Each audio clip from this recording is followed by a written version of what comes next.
Sonny Soot looked at Samuel over his glasses and stroked his fingers through the stubble, so it cracked. Build a locomotive. In 25 days. Have you got icicles in your brain? It must work. We have lots of locomotive scrap left in the tool shed by the goods warehouse. 3 locomotives have been scrapped in Santorville in the last 10 years. There is enough for a new locomotive and then some. It might be so. But the road is long from scrap to a finished locomotive.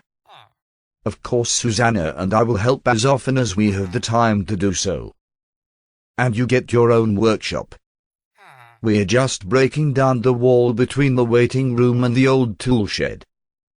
That way, you get heat from the stove and light from the kerosene lamps.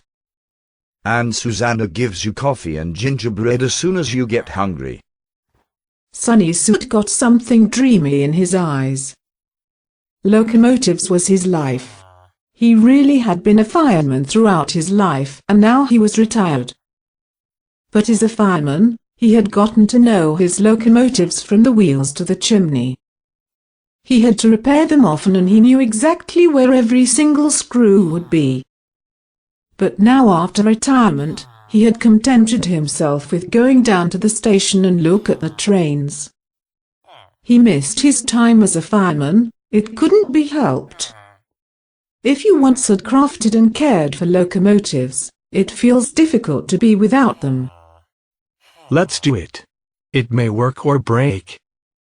I'm coming. Just going to get the old toolbox and my old fireman's cap. It'll be nice to be able to shuffle among pistons and valves and fireboxes and stuff again.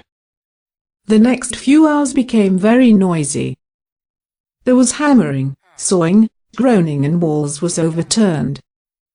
Susanna closed the door to her kiosk, but the noise was heard anyway.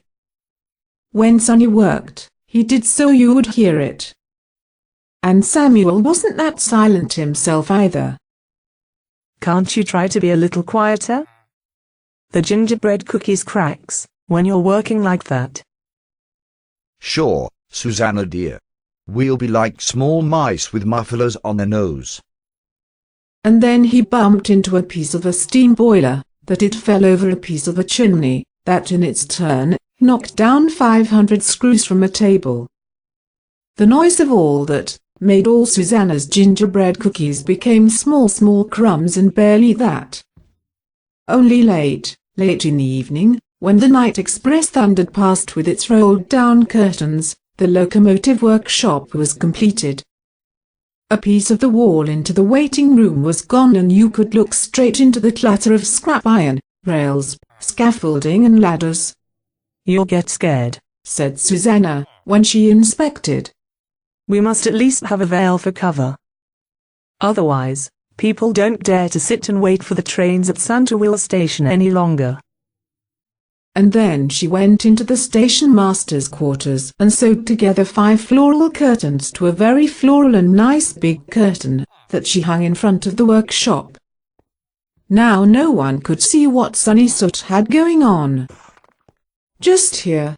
That same night, Sonny started working. He had taken his bed to the workshop to sleep close to the workplace. But his fingers itched to get to work, and at 3 o'clock he got up and began to hammer on the locomotive's chassis. The chassis is the frame which the wheels are on, and which you always start with when you start and build locomotives. He hammered so it sounded like he was having fun with shooting with a cannon. Samuel and Susanna woke up and got down into their floral nightgowns. Stop it. You'll wake up the whole village.